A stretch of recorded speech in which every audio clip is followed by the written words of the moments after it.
Welcome to Ranjit Singh series. आज हम आपको बताएंगे कि कैसे महाराजा रंजीत सिंह और अंग्रेज़ों के दरमियान एग्रीमेंट हुआ और गुजरात के बलोचों ने महाराजा के लिए अपने किले कैसे खाली किए और कश्मीर कैसे फतह हुआ।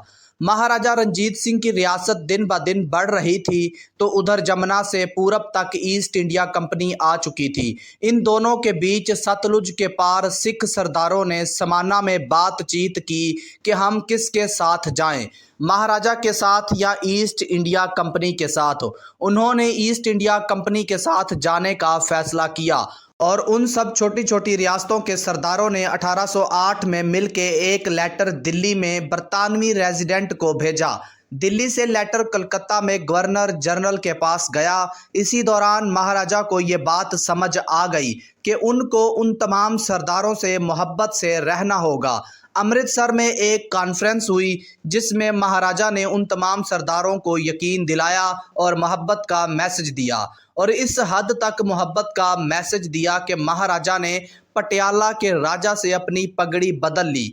पगड़ी बदलने का मतलब होता है कि अटूट दोस्ती।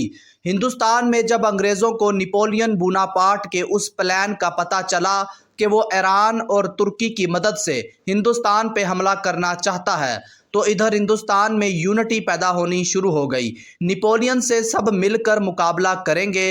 अंग्रेज़ों ने काबुल, तेहरान और लाहौर में सुलह और मोहब्बत के पैगाम भेजे। महाराजा रंजीत की तरफ भेजा गया अंग्रेज़ एम्बेसडर चार्ल्स मेटकाफ 1808 में खेम किरण में महाराजा से मिला। उसने महाराजा से फ्रांसीसियों के खिलाफ मदद मांगी और कहा अगर अंग्रेज़ों को नेपोलियन के खिलाफ अफ़गानिस्तान पे हमला करना पड़ा तो महाराजा अपनी रियासत से अंग्रेज़ आर्मी को गुजरने देगा।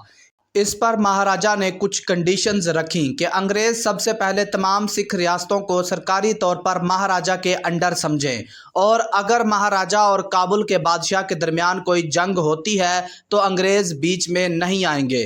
अंग्रेज़ी एम्बेसडर ने कंडीशंस गवर्नर जनरल को भेज दी और इधर महाराजा छोटी छोटी सिख रियासतों को अपनी रियासत में मिलाने के लिए एक्टिव हो गए। इस बार महाराजा फरीदकोट, अंबाला, मलेरकोट और शाहबाद को फतह करते हुए आगे बढ़े। अब तक हिंदुस्तान पे फ्रांसी हमले का खतरा टल चुका था, तो अंग्रेज़ महाराजा की जंगों से बहुत नाराज़ हुए और अंग्रेज़ों ने अपनी आर्मी लुधियाना भेजी ताकि वो महाराजा को रोक सकें। अंग्रेज़ गवर्नर ने एक हुक्म जारी किया कि महाराजा अपनी हुकूमत वहीं तक रखे जहां तक पहले थी। नई फतह की हुई रियासतें उनके मालिकों को वापस कर दी जाएं। महाराजा हुक्म सुनना और किसी के अंडर रहना पसंद नहीं करते थे, तो उन्होंने 25 अप्रैल 1809 को अंग्रेज़ों से एक एग्रीमेंट किया। एग्रीमेंट में महाराजा से कहा गया कि वो फुल्कियां रियासतों से पीछे हट जाएं और अपने फतह किए हुए इलाके अपने पास रख सकते हैं, और अगर वो अपने इलाके बढ़ाना चाहते हैं तो वो सिंध, पेशावर, कश्मीर, कांगड़ा की पहाड़ियों और शिवालकर तक बढ़ा सकते हैं। महाराजा रंजीत सिंह बिजली की रफ्तार से पंजाब और बाहर के इलाके फतह कर रहे थे। ये बात है सन 1800 की, जब राजा संसार चंद ने नेपाली जनरल थापा के नए हमले के खिलाफ महाराजा से मदद मांगी। कांगड़ा का इलाका महाराजा के हवाले करने से पहले ही संसार चंद मुकर चुका था। इस बार थापा को हराने के बाद महाराजा ने कांगड़ा के किले पे कब्जा कर लिया। जब ये खबर चंबा, नूरपुर, कोटला और बहुत से पहाड़ी हुक्मरानों को मिली तो उन्होंने महाराजा से वफादारी का ऐलान कर दिया। आज का जो हरियाणा है इस पे करोड़ सिंगिया मिसल का राज था।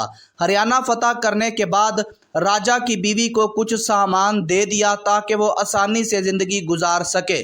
फरवरी 1810 में साहिवाल और गुजरात के बलोचों ने महाराजा के लिए अपने किले खाली कर दिए। इसके बाद फिर मुल्तान पे हमला किया और फिर दोबारा मुजफ्फर खान से टैक्स लिया गया।